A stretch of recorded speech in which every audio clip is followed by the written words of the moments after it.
Things that jump out to me is, I think Miles has been pretty consistent, that we've been able to run the ball pretty much each week. We got much less tackles for loss. I've mentioned to you guys before, I think that's a combination of our O-line and tight ends. And I also think that Ricky Ronnie's doing a good job. We've had some problems in the past where they've brought in edge pressure, whether it's a Sam or Will pressure, and we've already gotten into our play call, and we've been in a situation where Saquon was getting the ball and there was someone right in his face. There's less of that. So I think that's a combination of some of the scheme things we're doing, and I think our O-line and tight ends have been better. I think in pass protection, I think we've been solid. I think we can be better. I think sometimes you have to be careful because the stats sometimes can be deceiving because Trace is able to avoid some things. But I think we've been good. I think we can be better there. James, opponents have been rushing for 165 yards per game versus the defense so far. What has made it more challenging to stop the run this season that you've seen? We talked about that before the season. We knew we had question marks at defensive tackle and we had question marks at linebacker. And I think we've made some progress there, but I think we've also had some injuries that have magnified some of those questions that we've had at those positions. So I see elements that are promising, that make you feel good. We show flashes of being really good at times. But then I also think there's times where guys try to make plays and get out of their gap, and it costs us. Your defensive end, you mentioned Yetur and Shaka. Can you describe a little bit about where their development is right now? Because Shaka, maybe people didn't notice a whole lot before Saturday, and all of a sudden the huge fourth quarter. Defensive line, obviously when you're in a situation where it's an obvious passing down and the team has to throw, the defensive line is at an advantage, and Shaka is talented enough to take advantage of that situation. But I do think there's a difference between, getting a sack in a normal situation of a game and being able to get a sack in an obvious passing situation of the game. So most importantly, Shaka was able to take advantage of that and do a really good job. Yetur was able to kind of spread it out kind of throughout the game with 10 tackles as well. So they both played extremely well. But Shaka has shown us flashes of really good things for a while. I think sometimes, he's not the biggest guy. So I think sometimes we don't give him enough credit for what he's able to do in the run game.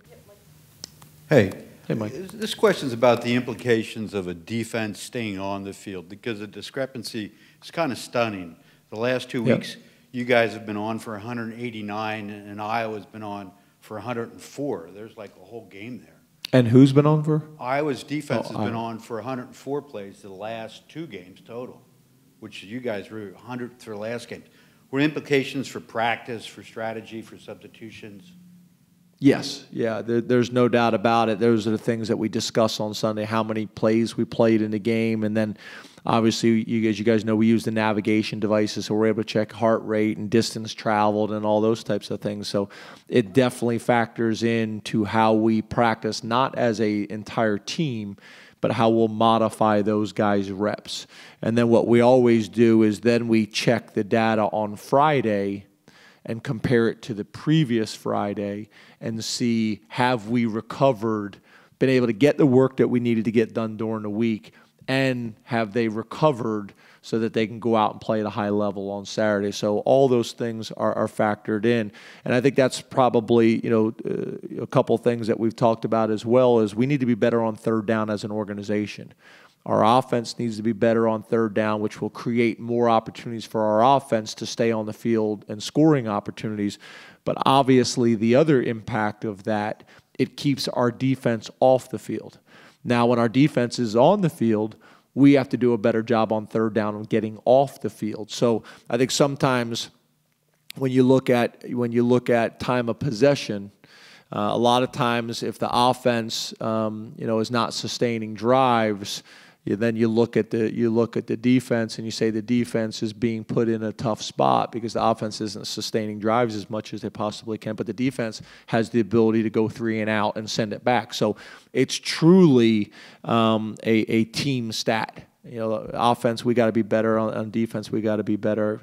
That's something that I think is going to be important in this game. Turnover ratio, like always, because that factors in very similar to staying on the field on third down or getting off the field on third down. So we spent a lot of time talking about that on Saturday, because obviously I think you're exactly right. I think we played 106 plays on defense, which is way too many.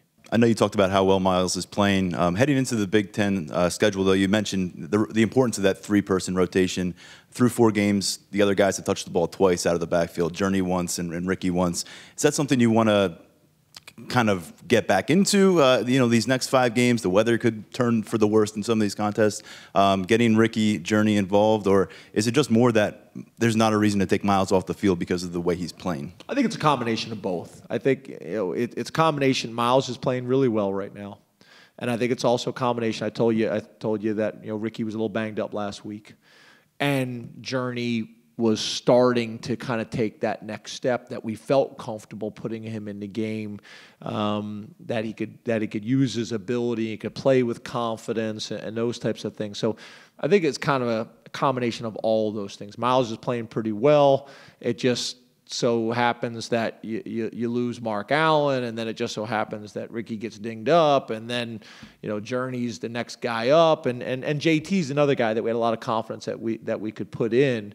But I think it's not one of those things. It's a combination, and obviously, we're going to need those other 2 guys to continue to take on some of this load. So I think to your point that you're making is a lot like Trace. We don't want Trace having to carry so much of the load of the offense. We also don't want Miles having to carry so much of the load of the running game. Thank you, Coach. Thanks, guys.